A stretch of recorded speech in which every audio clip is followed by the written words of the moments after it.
everybody, welcome back to the channel. Sutra here, and today we have a little bit of a different one today. We are going to be talking about drugs. It's going to be about quitting drugs, and it's going to be about quitting fentanyl to be particular. This is a very sensitive topic for me. I've been an addict my whole life.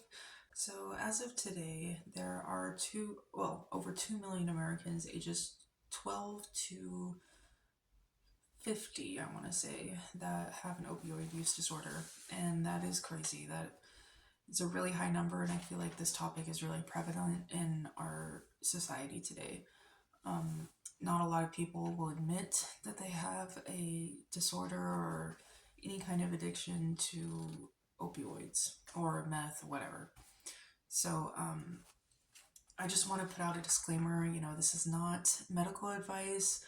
I always want you guys to consult a doctor before doing something like this, especially if you're pregnant.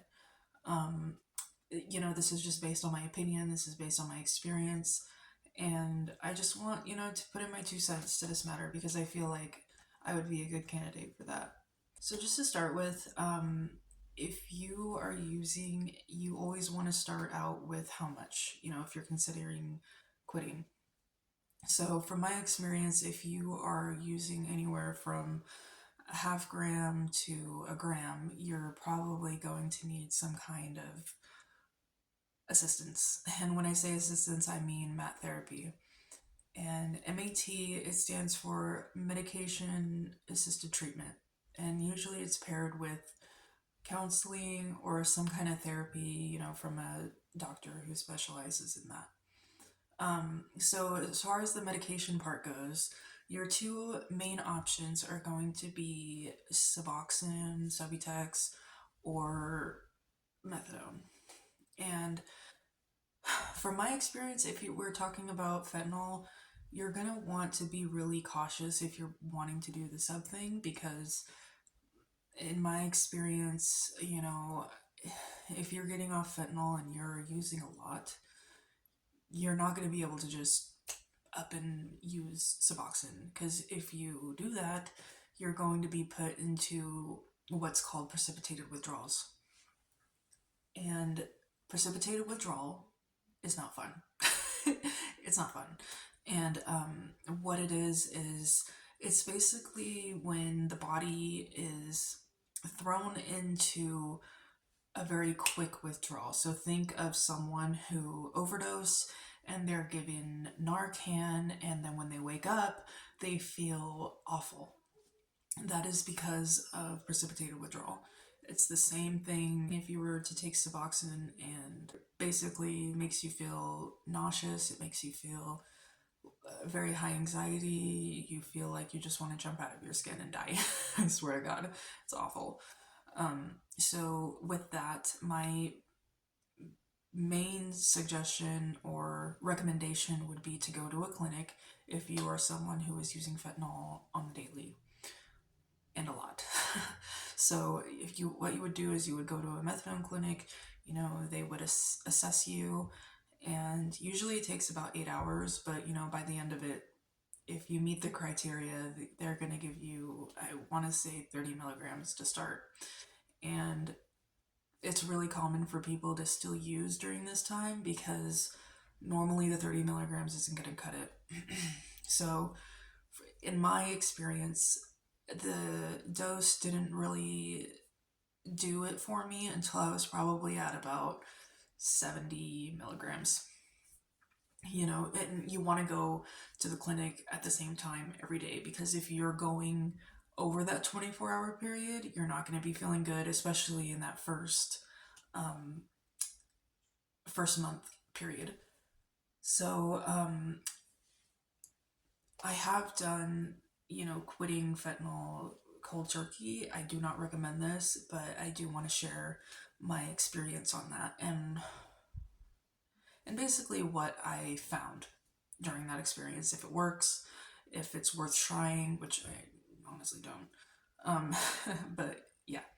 So, and keep in mind, when I did this, I moved completely out of the state. I wanted to go somewhere where I knew for a fact that I was not gonna use, because doing it cold turkey, it's literally the hardest thing. And I commend anybody who has tried that and succeeded with that, because I'll tell you, it's really hard. So in the first 24 hours of not using, you're going to feel tired. You know, the first day isn't that bad. You're going to feel tired. You're going to feel low energy. And if you can sleep during that first 24 hours, I would recommend you do, because you're not going to sleep much at all for the next week. So yeah, the second day, so 48 hours, that's when the really bad withdrawals are kicking in. So you're feeling bad. You're feeling like you want to take a shower, you want to be warm, really cold, sweaty though. It's really weird experience. So you feel sweaty and cold, because it feels like your internal thermometer is just off. It feels like everything is off. Your balance is off. So like, I wouldn't recommend driving. I wouldn't recommend trying to do anything that uses coordination. Um, it's bad. Sometimes, you might even feel a little shaky because you're not eating. So yeah, low appetite. It's gonna take a lot to even just drink some water. It takes a lot to do anything during the second and third day. So I want to say the second and third day is probably the worst. The fourth day is still a little bad. You still feel lack of sleep. Still can't eat. Um, Not feeling the best. You just feel like you want to jump out of your own skin. It's just awful. So after the first week though, you should be feeling, a little bit better. The physical part of it is not, it's gone. I feel like the physical part of it is gone, but I wouldn't say almost, but the mental part of it after this point, the post acute withdrawals mentally is really hard too. It's not something that I would downplay at all, because at this point, it's almost like you're learning to walk again or something. Like, as far as your emotional regulation goes, like, you might feel really agitated, you might feel really short tempered, everything might piss you off. Yeah, it's not fun. So after the 2 weeks, so 2 weeks in, you're sleeping a little bit better. You're able to probably sleep through the night, but at least waking up like once or twice. Maybe like 12 o'clock, you might wake up, 3 o'clock, you might wake up, and then, finally wake up at like 7 or something. But I feel like at this point, it's kind of almost like depression starts setting in a little bit. Not like during the first week, feeling that hopelessness, like you just feel like everything's just gonna fall apart because you feel so awful, but almost in a way that, like, you lost your best friend. I don't know how to explain it. It's almost like, yeah, it's almost like you lost a best friend. Like, it's because you're missing something. You're not doing the normal routine rituals that you used to do, and you feel like something's missing, and it almost causes like a depression almost. The cravings are still really high at this point. um, yeah, so I want to say at the 1 month stage, you're feeling a little bit better as far as like energy and sleeping wise. Still a little bit trouble sleeping for me, but I wasn't, waking up as much as this point. Still really like light sleep, but not getting that real good deep sleep yet.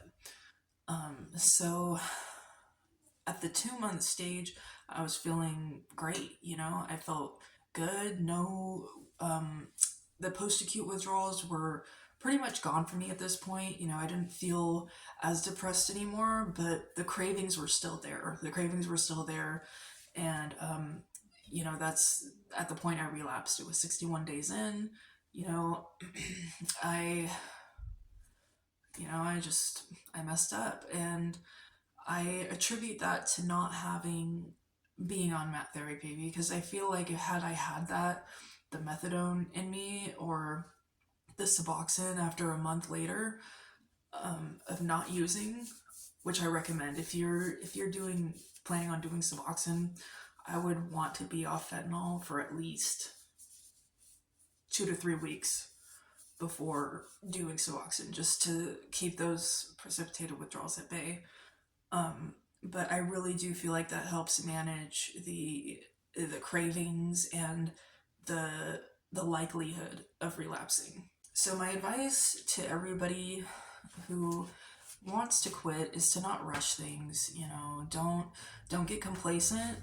Don't think that, oh, I'm a year clean, and maybe I could just do it on the weekend, or maybe I'll just do it this one time. That could be that one time where you lose everything. It's not going to happen overnight, but I've seen it happen. I live my neighbors, they started using again, and within a year, they were kicked out of their house, and they had to find a new place, and luckily they're doing okay, but it could have been a lot worse. And not that relapse is you know all bad. It's a chance to learn something about yourself. It's a chance to learn about yourself as an addict, and to know what not to do next time.